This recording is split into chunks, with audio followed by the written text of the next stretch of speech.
بسم اللہ الرحمن الرحیم۔ الف ڈیجیٹل ورلڈ کے ساتھیوں کو مدثر ملک کا محبتوں بھرا سلام۔ کربلا کے مسافر پارٹ 2 آپ کے پیش نظر ہے۔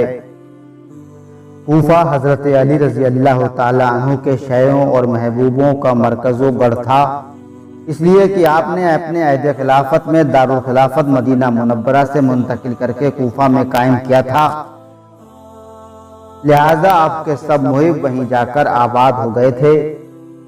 اب جب اہل کوفہ کو حضرت معاویہ کے انتقال کرنا، امام علی مقام اور عبداللہ بن زبیر اور عبداللہ بن عمر رضی اللہ عنہم کا بیعت یزید سے انکار کرنا معلوم ہوا تو کوفہ کے تمام شیعہ سلیمان بن سرد خزامی کے گھر میں جمع ہوئے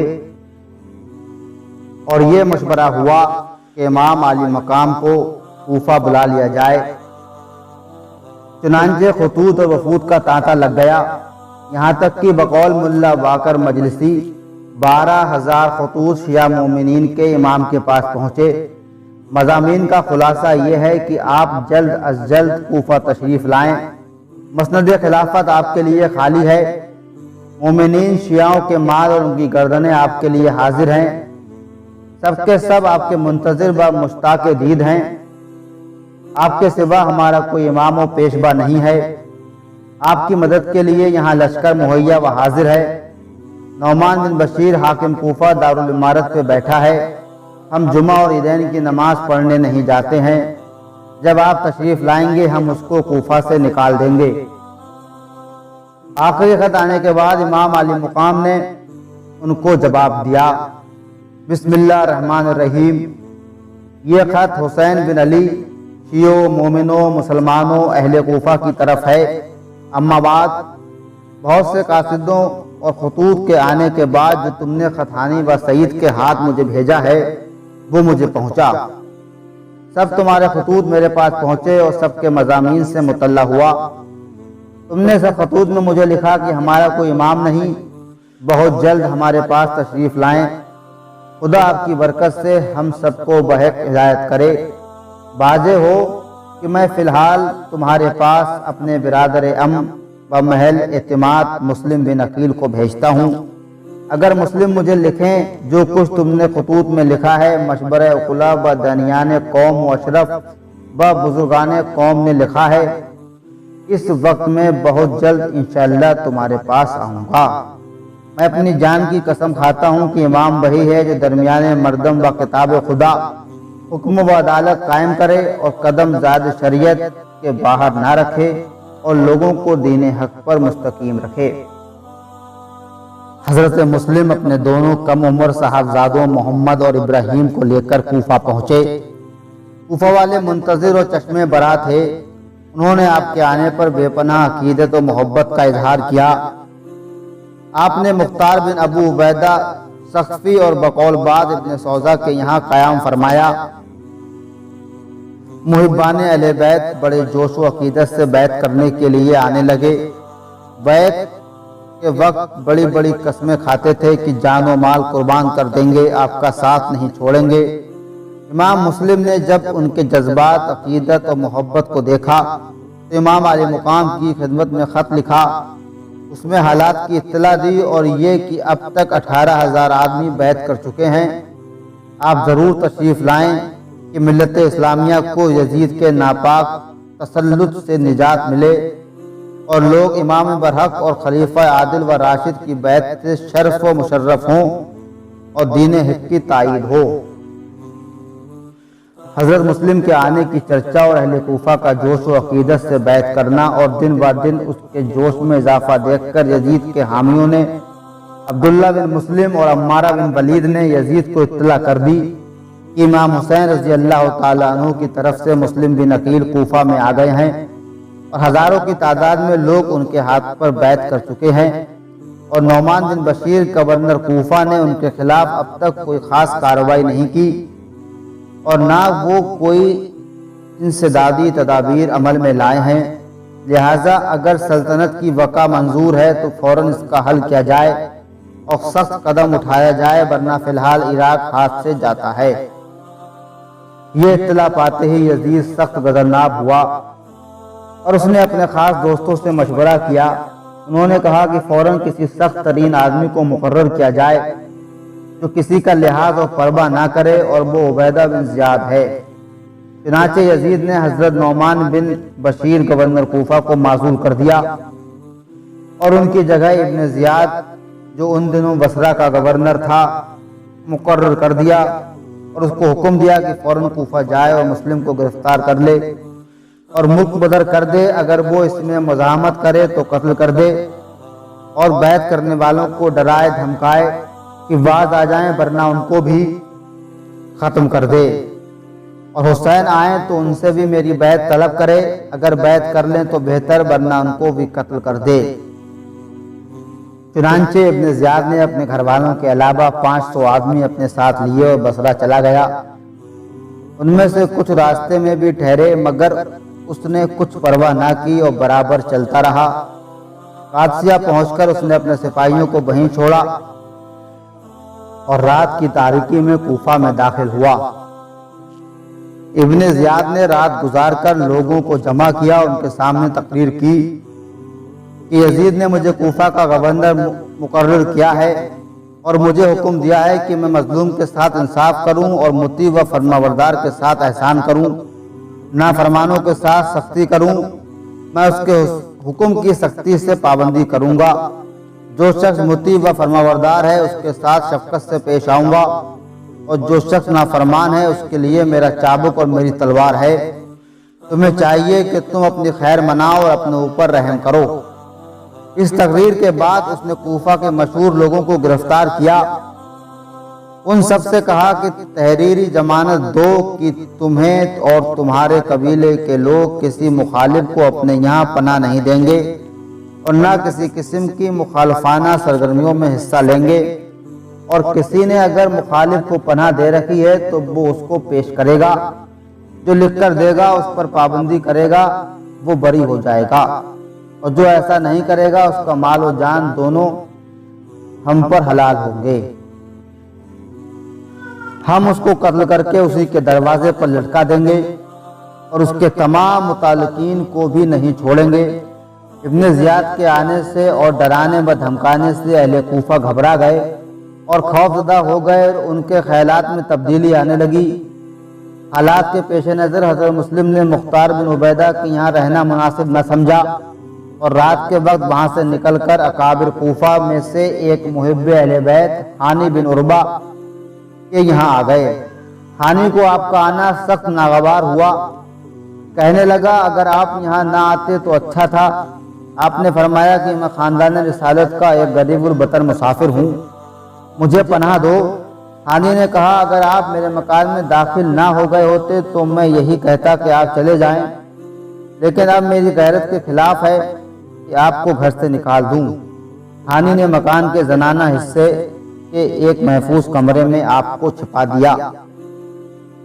شریک بن اور سلمی جو محبان اہل بیت میں ایک بڑا محب تھا اور بصرہ کے رئیسوں میں سے ایک رئیس اور معزز شخص تھا، اور ابن زیاد کے ساتھ بصرہ سے کوفہ آیا تھا، وہ بھی حانی بن عربہ کا مہمان تھا۔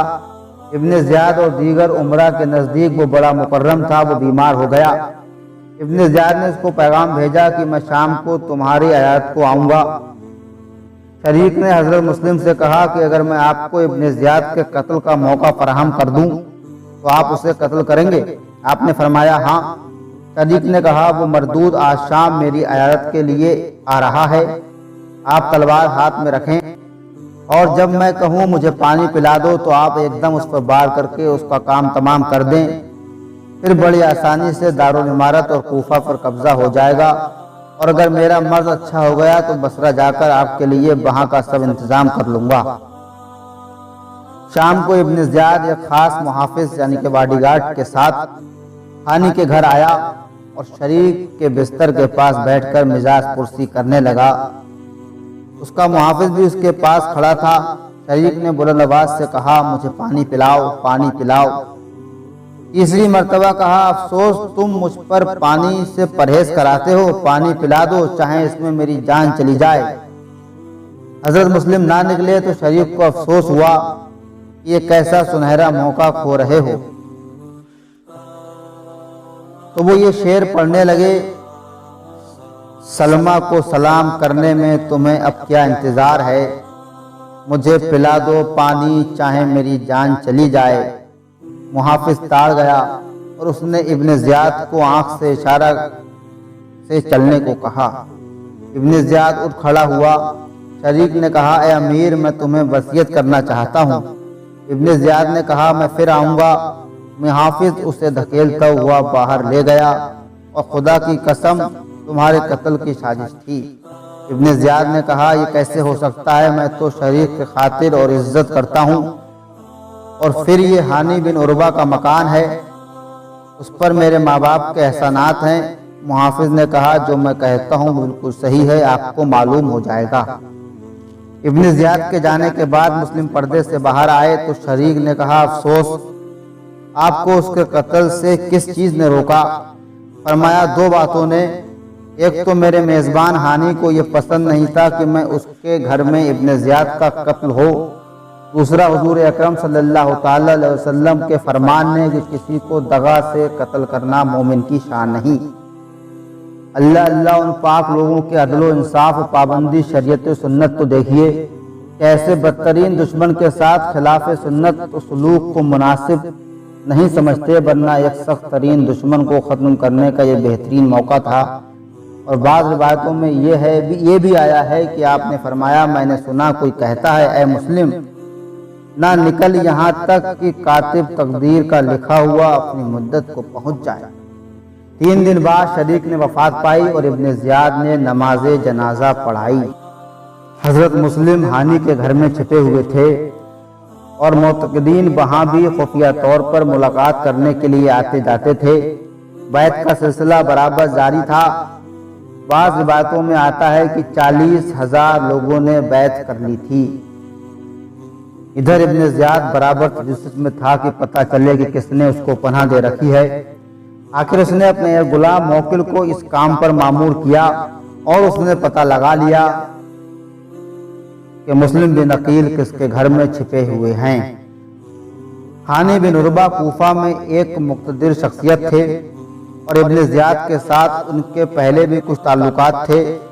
حضرت مسلم کے آنے سے پہلے وہ ابن زیاد کے پاس آتے جاتے اور ملتے رہتے تھے۔ جب سے حضرت مسلم ان کے یہاں آئے تو انہوں نے بیماری کا بہانہ بنا کر آنا جانا ملنا جلنا چھوڑ دیا۔ ادھر ابن زیاد کو سب حالات معلوم ہو چکے تھے۔ ایک دن اس کے پاس محمد بن اشعث زادہ کا بھائی، جس نے امام حسن رضی اللہ عنہ کو زہر دیا تھا، اور اسما بن خارجہ آئے۔ ابن زیاد نے ان سے پوچھا، ہانی کا کیا حال ہے؟ انہوں نے کہا، بیمار ہے۔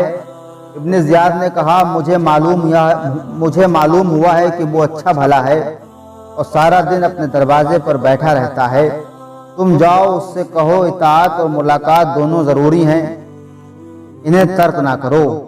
وہ لوگ گئے اور جا کر کہا، ابن زیاد کو اطلاع ملی ہے کہ آپ اچھے بھلے ہیں، اور سارا دن اپنے دروازے پر بیٹھے رہتے ہیں اور ملاقات کو نہیں آتے۔ ان کو کچھ بدگمانی سی ہو گئی ہے، تو آپ بھی ہمارے ساتھ چلیں تاکہ صفائی ہو جائے اور بدگمانی دور ہو جائے۔ ہانی اندر گئے اور حضرت مسلم سے بات کی اور تیار ہو کر آ گئے، ان کے ساتھ چلے گئے۔ دارالعمارت کے اندر پہنچ کر ابن زیاد کو سلام کیا، مگر اس نے جواب نہ دیا۔ ہانی اس خلاف معمول سلوک پر متعجب ہوئے اور دل میں کھٹکا اور خوف محسوس کیا۔ کچھ دیر تک اسی طرح کھڑے رہے۔ ابن زیاد نے کہا، ہانی، یہ کیسی بات ہے کہ تم نے مسلم بن عقیل کو اپنے گھر میں چھپا رکھا ہے، اور روزانہ تمہارے گھر میں امیر المومنین یزید کی حکومت کے خلاف منصوبے بنتے رہتے ہیں، اور ہتھیار خریدے جاتے ہیں، اور لوگوں سے جنگ کرنے پر بیعت کی جاتی ہے؟ ہانی نے کہا، یہ بالکل غلط ہے۔ ابن زیاد نے اسی وقت اس جاسوس موکل کو طلب کیا۔ وہ آ گیا تو کہا، اس کو پہچانتے ہو؟ موکل کو دیکھ کر ہانی کے ہوش اڑ گئے۔ اب وہ سمجھ گئے یہ ظالم عقیدت اور محبت کے پس پردہ دشمنی اور جاسوسی کر رہا تھا۔ اس عینی شاہد کے ہوتے ہوئے انکار کی گنجائش نہ تھی، اس لیے انہوں نے اقرار کر کے صاف صاف بیان کر دیا کہ خدا کی قسم، میں نے مسلم کو اپنے گھر نہیں بلایا، اور نہ انہوں نے مجھے اطلاع دی تھی کہ میں تمہارے گھر آ رہا ہوں۔ اچانک جب میرے دروازے پر آ گئے اور مجھ سے پناہ طلب کی تو مجھے شرم آئی کہ خاندان رسالت کے ایک فرد کو گھر سے نکال دوں۔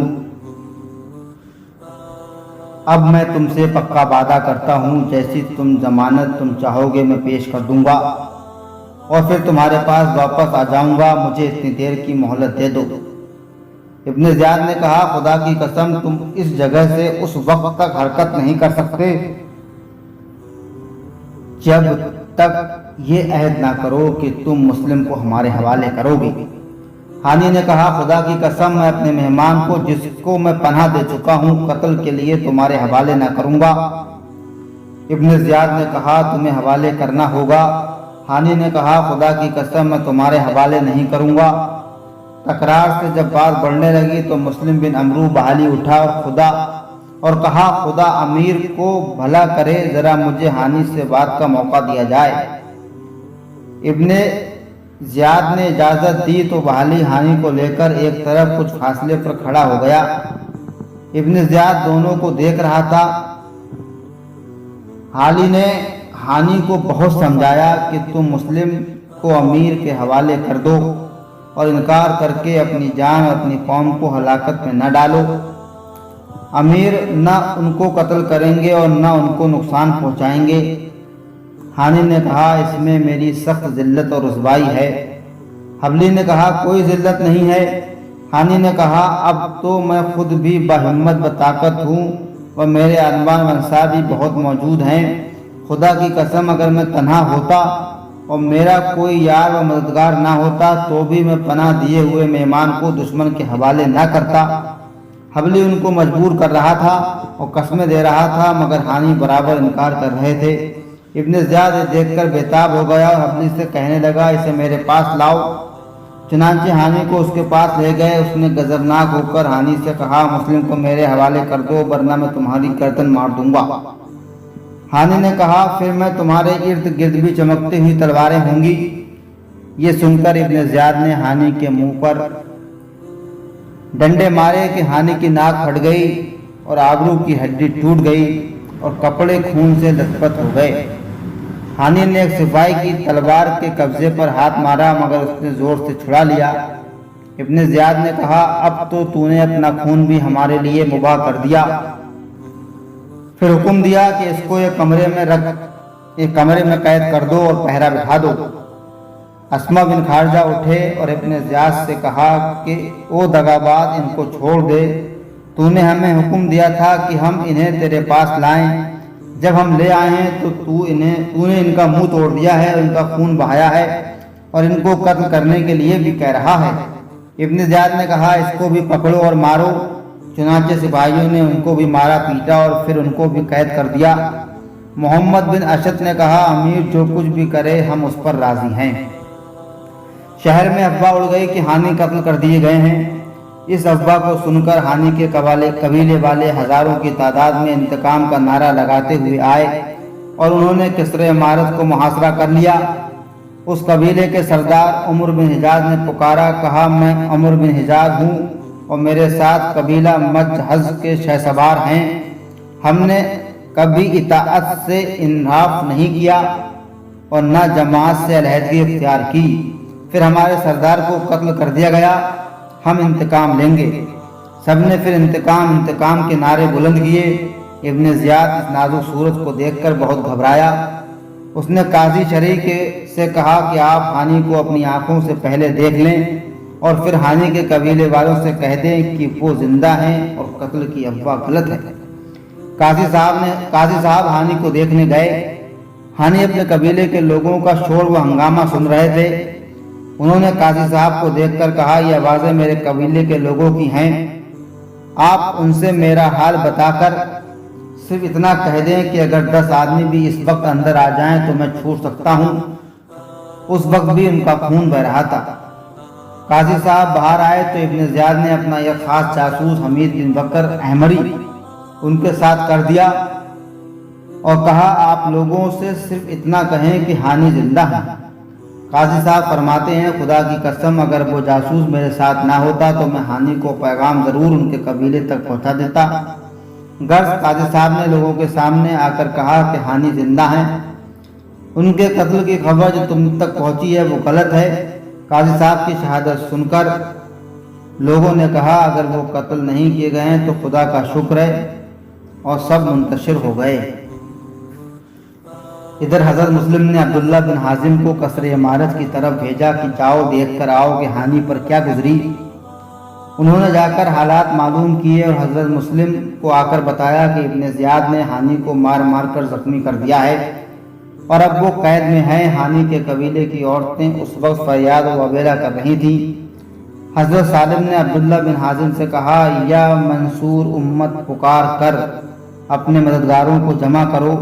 جو ہی انہوں نے پکارا تو وہ 4000 افراد جو خاص محبان اہل بیت تھے، ارد گرد کے مکانوں میں چھپے ہوئے تھے، اس وقت کے انتظار میں تھے، فوراً نکل آئے۔ آن کی آن میں یہ نعرہ پورے کوفہ میں گونج گیا اور وہ سب لوگ جنہوں نے حضرت مسلم کے ہاتھ پر بیعت کی تھی جمع ہو گئے۔ 18,000 آدمیوں کے ساتھ مسلم آگے بڑھے اور قصر عمارت کو گھیر لیا، اور لوگ بھی محاصرین کے ساتھ شریک ہوتے گئے، یہاں تک کہ 40,000 ہو گئے، اور سب ابن زیاد اور اس کے باپ کو برا بھلا کہہ رہے تھے۔ ابن زیاد کے پاس اس وقت سے 50 آدمی تھے، 30 پولیس والے، 20 کوفہ کے رئیس۔ ان کے علاوہ اور کوئی طاقت بچاؤ کے لیے نہ تھی۔ وہ سخت گھبرایا اور اس نے قصر عمارت کا دروازہ بند کر دیا۔ وہ وقت ایسا تھا کہ اگر حضرت مسلم حملہ کرنے کا حکم دے دیتے تو اس وقت قصر عمارت پر قبضہ ہو جاتا اور ابن زیاد اور اس کے ساتھیوں کو جان بچانے کے کوئی راہ نہ ملتی۔ یہی لشکر سیلاب کی طرح آگے بڑھتا اور یزید کے اقتدار کو تنکے کی طرح بہا کر لے جاتا، مگر آپ نے حملے کا حکم نہ دیا۔ اگرچہ یزید و ابن زیاد کی عداوت کھلی ہوئی تھی، مگر پھر بھی آپ نے احتیاط کے ہاتھ سے جانے نہ دیا اور انتظار میں رہے کہ پہلے بات چیت سے حجت کر لی جائے، شاید کوئی صلح کی صورت پیدا ہو جائے اور مسلمانوں میں خون خرابہ نہ ہو۔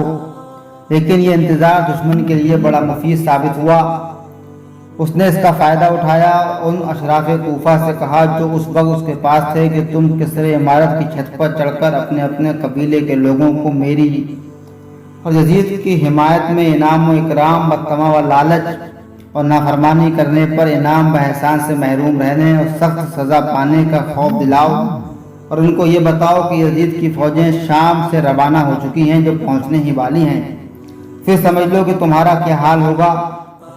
غرض جس طرح بھی ہو سکے ان کو مسلم سے الگ کر کے۔ چنانچہ وہ لوگ چھت پر چڑھ گئے اور لوگوں سے کہنا شروع کیا، لوگوں اپنے گھر کو واپس چلے جاؤ، شر و فساد نہ پھیلاؤ، خود کو ہلاکت میں نہ ڈالو۔ امیر المومنین یزید کی فوجیں شام سے کوفہ کے لیے روانہ ہو چکی ہیں، تم کس طرح ان کا مقابلہ کر سکو گے؟ امیر ابن زیاد نے خدا سے عہد کر لیا ہے کہ اگر تم اسی وقت واپس نہ ہوئے اور جنگ پر آمادہ رہے تو وہ تم سے بہت برا سلوک کرے گا اور سخت سزائیں دے گا، تمہارے بچوں کو قتل کر ڈالے گا، تمہارا مال لوٹ لے گا، تمہاری جائیداد بھی ضبط کر لے گا۔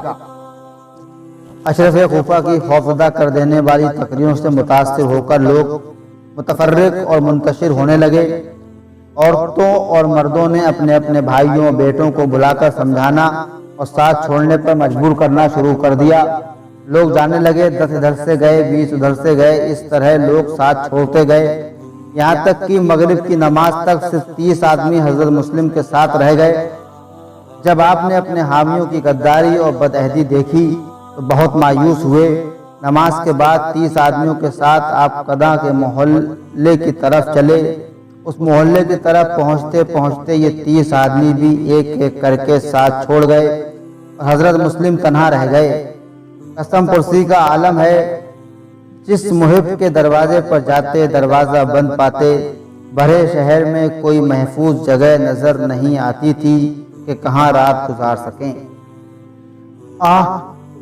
یہ اہل کوفہ بہی محبان اور شیعان علی تھے جنہوں نے سینکڑوں خطوط و وفود بھیج کر بے پناہ عقیدت و محبت کا اظہار کر کے بلایا تھا۔